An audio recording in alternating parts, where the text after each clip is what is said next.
Om Swastiastu. Assalamualaikum warahmatullahi wabarakatuh. Salam sejahtera, salam budaya dan salam harmoni. Hello, we are from group 3, and now we are going to discuss about distributed system security. Before we start our presentation, let us introduce ourselves.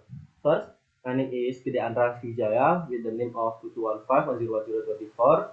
And my name is Wiswana. My student ID is 2215101014. My name is Putra Media Putra with student ID 61501052. My name is Ahmad Isadul Ibad. My student ID is 2215101067. So now we are going to explain about distributed system security. Okay, first of all, I will explain the presentation. So these are the table of the content, and I will explain about definition of security and security component. Okay, first one is definition of security.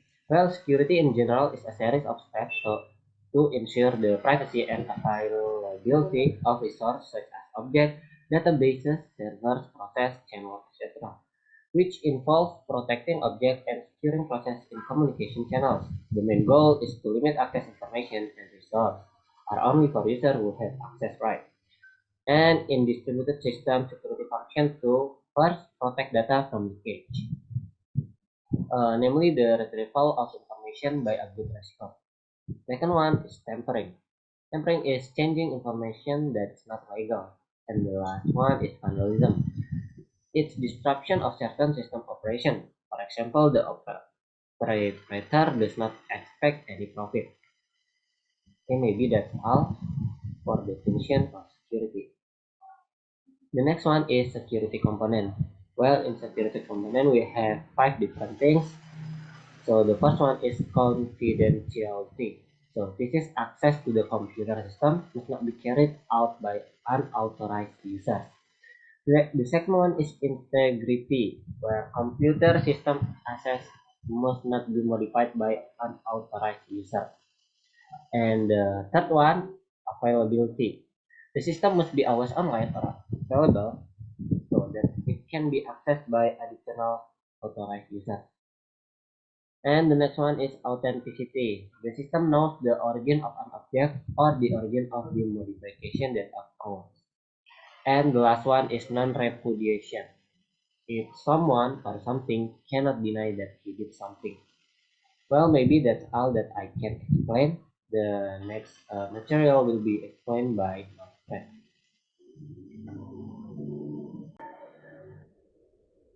Okay, now I will explain about policies and mechanism from the security service.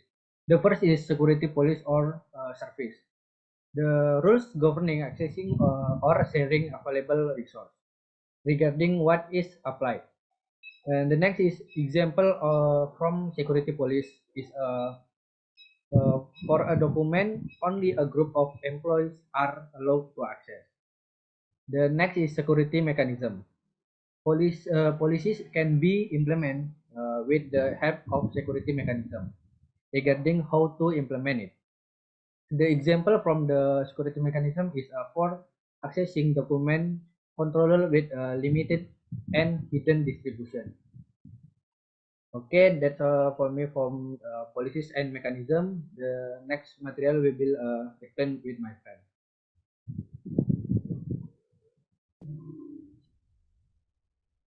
The next is about security technique. In security technique, there are three main functions. The technique they are authentication, digital signature, and encryption. For authentication, it is for making sure that the people or the person that is using the application is a real person that have the authentication. For example, authentication can be in form of driver license or identification. So it can be make sure that is the person using it is the correct person and not somebody else.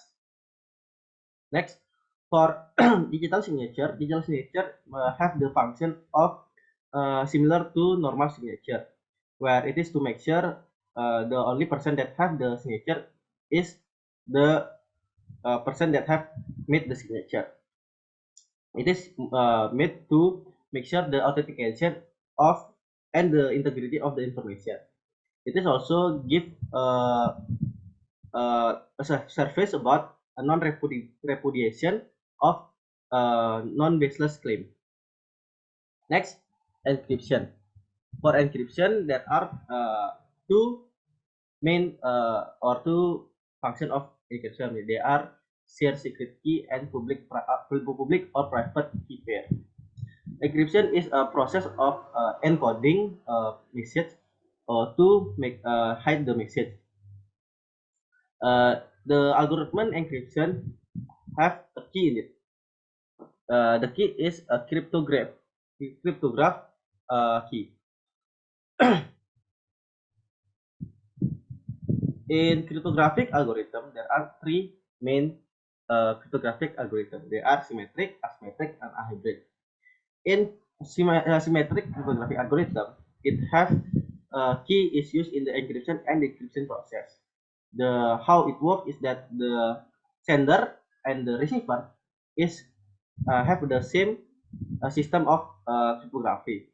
The sender and the receiver also have one key that is have the same value, so it will be sent and received to the same to the person that we want. The encryption also done before and after the message is being sent. The advantage of symmetric cryptography algorithm is that it is a really simple algorithm and have a high processing speed. But the disadvantage is that it is have a low key security, and the distribution of the key is common. Next, for asymmetric. In asymmetric cryptographic algorithm, the encryption and decryption do not use the same key because it has two key, which is the public key and the private key. The public key is used for encryption and it is distributed to the public. Meanwhile, for the private key, it is for decryption, which is secret and cannot be distributed to public. The advantage of asymmetric is that the security of the key is secure. Next, the hybrid cryptography algorithm. The hybrid cryptography algorithm combine the advantage of asymmetric and symmetric system, where will use the different key and will have better key security and have a faster process of encrypting and decrypting. That's all from me, and thank you.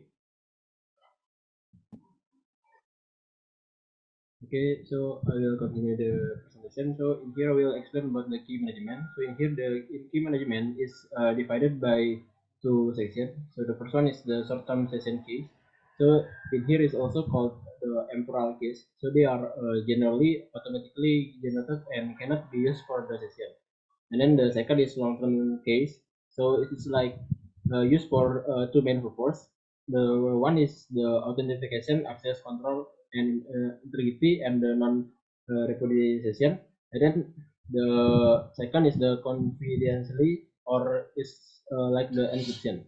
Okay, so the next is the attack method in the system distribution security. So in here it has a 5 section. So the first one is ever dropping. So it is like the get to private message without the permission, and then the masquerading. So it's like the sending or receive the message with anonymous identity without the permission. And then the third is the message tampering. So it's like the intercepting or capturing a message without the permission in the real user. And then the four is the replaying. So it's like the store or the capture message for a future user or for the real user. And then the last one is the denial of service. In denial service, it's like the overwhelming another channel of research with the message, and then is is going to the purpose for to make the error with the real user. Okay, so that's all about the attack method, and then the next is going to explain by my friend.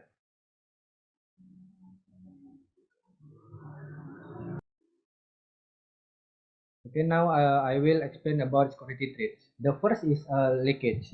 Leakage refers to the taking or exposure of confidential or sensitive information by an unauthorized or unauthorized parties. The example from the leakage is personal data leak resulting from a hacking attack or failure to secure the system. The second is tampering. Tampering refers to the act of the illegally uh, or unlawfully changing or modify information or system. The example from the tampering is a modify or changing important data such as personal data or government data actually is illegal. The last is vandalism. Vandalism is the context of system security refers to the act of disrupting or damaging the operation of system or infrastructure without economic goals or personal gain. The example from the vandalism is disrupting an online service with a denial of service. The name is DOS. Attack to make the system unavailable to authorized users. So the next is implementation. In implementation, the explain about implementation and ATM network. The ATM is not connected directly to the customer database, but is connected to a teleprocessing monitor. Monitor teleprocessing is a middleware that manages client to be processed by the database. Problems that arise in the distribution system, example above, system management is more complex. Costs are greater. Security at each bridge is not as safe as if customers made transaction via tellers. So that's all for me, and that's all for my group. So thank you.